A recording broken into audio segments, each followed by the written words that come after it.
They don't come very often, these moments of incandescence, where the welter of pain and suffering gives way to hope, maybe even joy, where a deep distress that has dogged our souls and shaken our faith, so difficult to articulate and even harder to bear, is transformed into something clear and pure, where wisdom flows in cadences that sync with the thrum of our blood, the beat of our hearts, where grace and peace in human form take the measure, seeing where we've been and where we must go, lighting the way with her words. She was exactly what we've been waiting for, this skinny black girl descended from slaves, showing us our true selves, our human heritage, our heart. Everyone who watched came away enhanced with hope and marveling at seeing the best of who we are and can be through the eyes and essence of a 22-year-old, our country's youngest presidential inaugural poet. As her words washed over us, they healed our wounds and resurrected our spirits. A nation, bruised but whole, climbed up off its knees. And finally, a miracle. We felt the sun pierce the never-ending shade.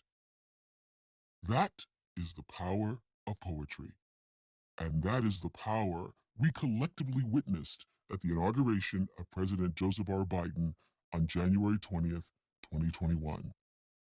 The day Amanda Gorman, profoundly presenting her fullest, most radiant self, rose to the microphone and the moment, giving us the gift of the hill we climb.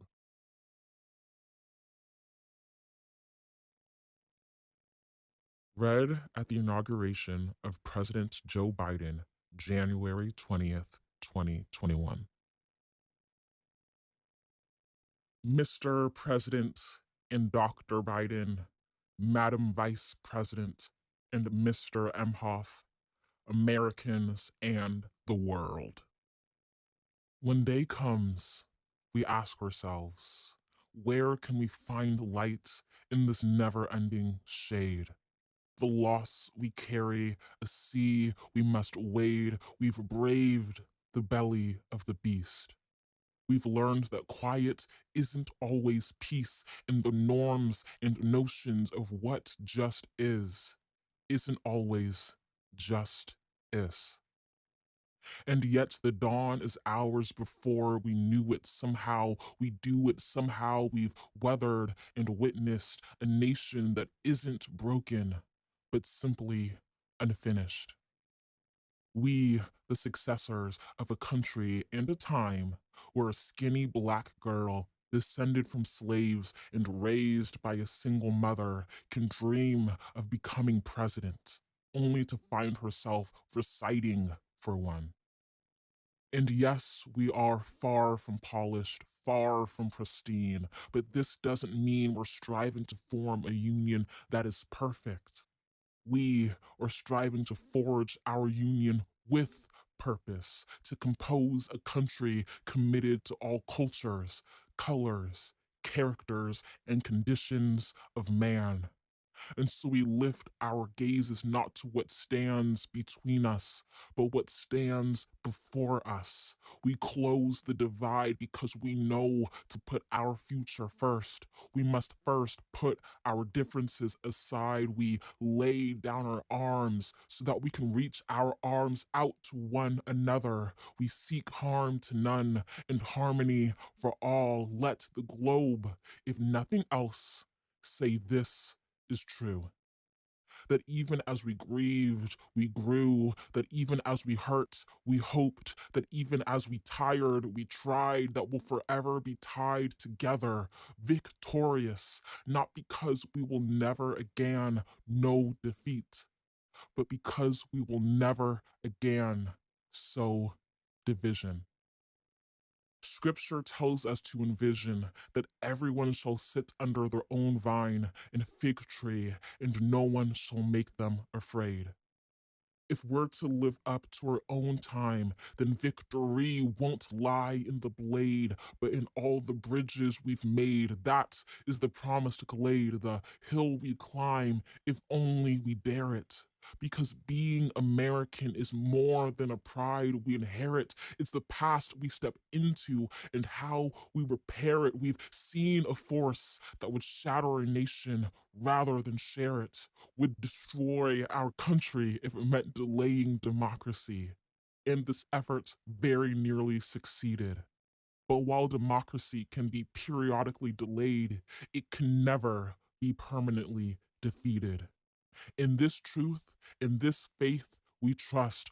For while we have our eyes on the future, history has its eyes on us. This is the era of just redemption. We feared it at its inception. We did not feel prepared to be the heirs of such a terrifying hour.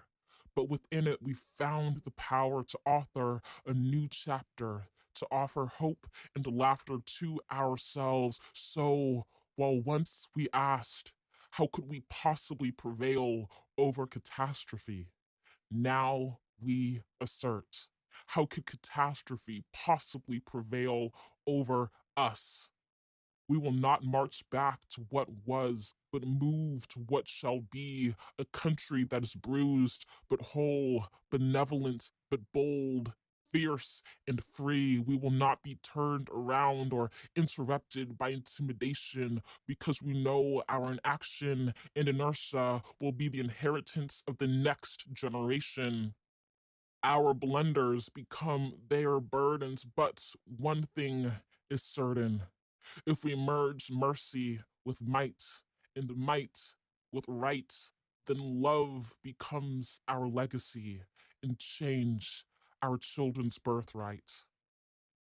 So let us leave behind a country better than the one we were left. With every breath from our bronze pounded chests, we will raise this wounded world into a wondrous one.